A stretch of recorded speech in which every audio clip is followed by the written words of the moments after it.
188 اس آیت نمبر 188 کے اندر اللہ سبحانہ و تعالیٰ ارشاد فرماتا ہے وَلَا تَأْكُلُوا أَمْوَالَكُمْ بَيْنَكُمْ بِالْبَاطِلِ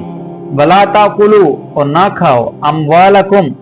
ایک دوسرے کا مال بینکم آپس میں بالباطل نہ حق طریقے کے ساتھ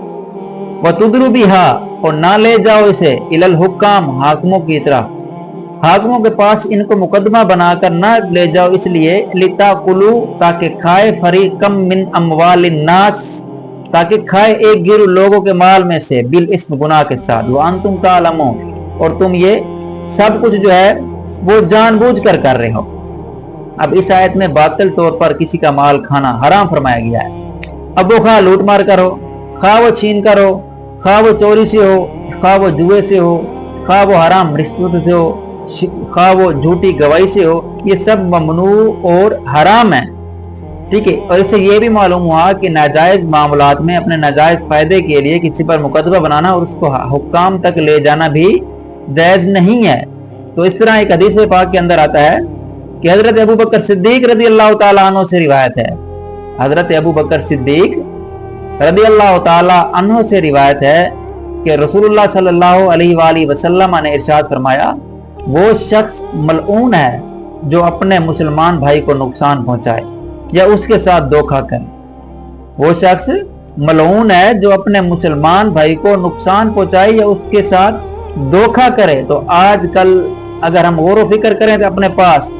کتنے حضرات ایسے ہیں جو اپنے بھائیوں کو مسلمان بھائیوں کو نقصان پہنچا رہے ہیں، کتنے حضرات ایسے ہیں جو مسلمان بھائیوں کے ساتھ دھوکہ کر رہے ہیں۔ تو اللہ تبارک و تعالی ہمیں ہدایت عطا فرمائے۔ اسے جو اگلی آیت ہے آیت نمبر 189 اس آیت کے اندر اللہ سبحانہ و تعالی ارشاد فرماتا ہے یسألونک عن الأہلہ، اے نبی آپ سے سوال کرتے ہیں چاند کے بارے میں، قل آپ فرما دو ہی یہ مواقیت للناس وقت ہیں علامتیں ہیں للناسی لوگوں کے لیے والحج حج کے لیے، حج اور لوگوں کے لیے یہ علامتیں ہیں ولیس البر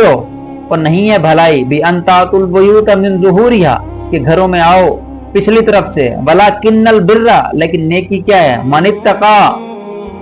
جس نے پرہیزگاری اختیار کی واتوا البیوت من ابوابها اور آیا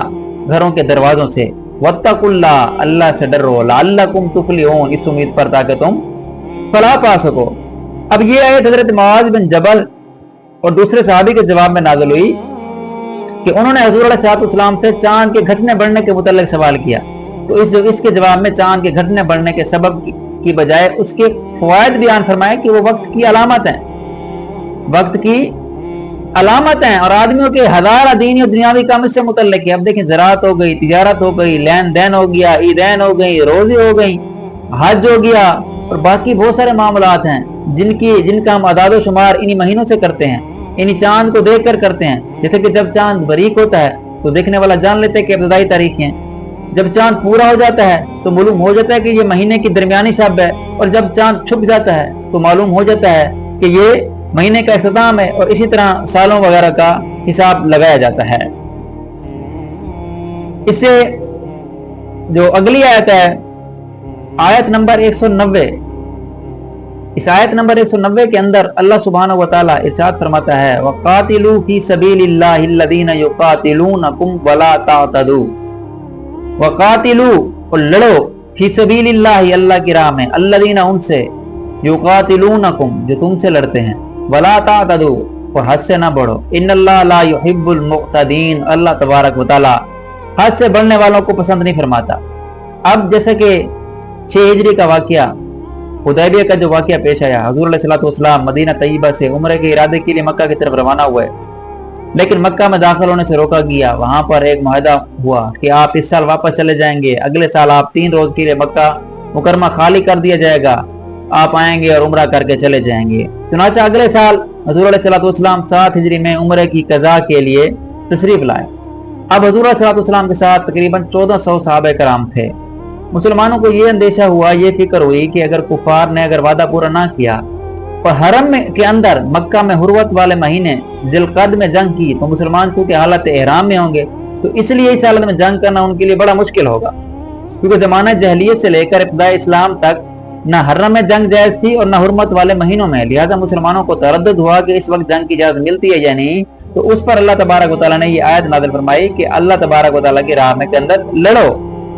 اب اس آیت کے اندر مسلمانوں کو اجازت دی گئی ہے کہ اگر وہ آپ سے پنگا لیتے ہیں، اگر وہ لڑتے ہیں تو آپ ان سے لڑیں، لیکن آگے فرمایا کہ حد سے نہ بڑھو۔ اب حد سے نہ بڑھنے سے کیا مراد ہے کہ اگر وہ تمہارے ساتھ لڑیں تو تم ان سے لڑو، لیکن ان میں جو ضعیف ہیں، جو ان میں بوڑھے ہیں، جو ان میں بچے ہیں، جو ان میں مجنون ہیں، جو اپاہج ہیں، اندھے ہیں، بیمار ہیں، عورتیں ہیں، جو جنگ کرنے کی طاقت نہیں رکھتے، اس حکم میں وہ داخل نہیں ہوں گے، اور ان کے ساتھ تمہارا لڑنا اور انہیں تمہارا قتل کرنا جائز نہیں ہے۔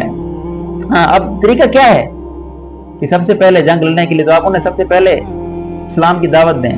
دین اسلام کا پیغام بھیجیں۔ اگر وہ انکار کریں تو پھر ان سے آپ جزیہ طلب کریں، اگر اس سے بھی انکار کریں تب جنگ کی جائے۔ ٹھیک ہے، اس معنی پر آیت کا حکم باقی ہے، منسوخ نہیں ہے۔ اس سے جو اگلی آیت ہے، آیت نمبر 192، اس آیت نمبر 192 کے اندر اللہ سبحانہ و تعالیٰ ارشاد فرماتا ہے وَاقْتُلُوهُمْ حَيْثُ ثَقِفْتُمُوهُمْ، وَاقْتُلُوهُمْ، اور انہیں قتل کرو، حَيْثُ ثَقِفْتُمُوهُمْ، جہاں کہیں تم انہیں پاؤ، وَأَخْرِجُوهُمْ، اور انہیں نکال دو، مِنْ حَيْثُ، جہاں سے، أَخْرَجُوكُمْ، انہوں نے تمہیں نکالا، وَالْفِتْنَةُ أَشَدُّ مِنَ الْقَتْلِ، اور فتنہ جو ہے، ان کا جو فتنہ فساد ہے وہ قتل سے بھی زیادہ سخت ہے، وَلَا تُقَاتِلُوهُمْ، اور نہ لڑو ان سے، نہ قتل کرو انہیں، عِنْدَ الْمَسْجِدِ الْحَرَامِ، مسجد حرام کے قریب،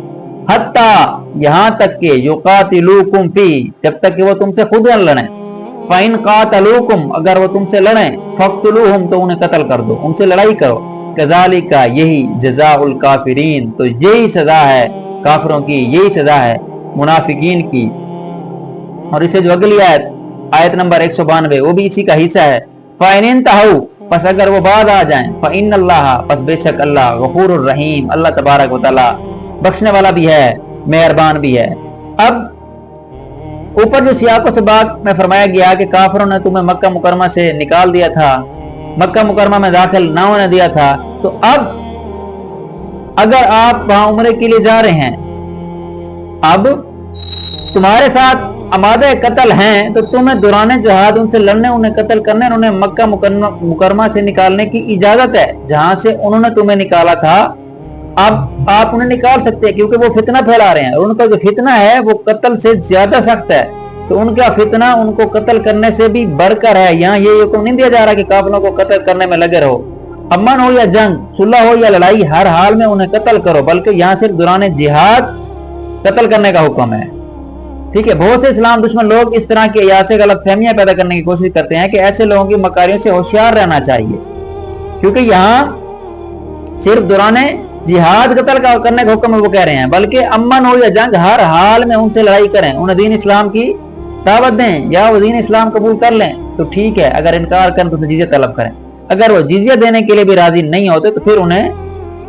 ان سے لڑنے کا حکم دیا گیا ہے۔ اور اللہ فرمایا وَلَا تُقَاتِلُوهُمْ عِنْدَ الْمَسْجِدِ الْحَرَامِ، اور حرم کی حدود میں مسلمانوں کو لڑائی سے منع کیا گیا ہے، لیکن اللہ فرما رہا ہے کہ اگر کافر باز نہیں آتے، اگر کافر حرم کی حدود کے اندر باز نہیں آتے تو تب تمہیں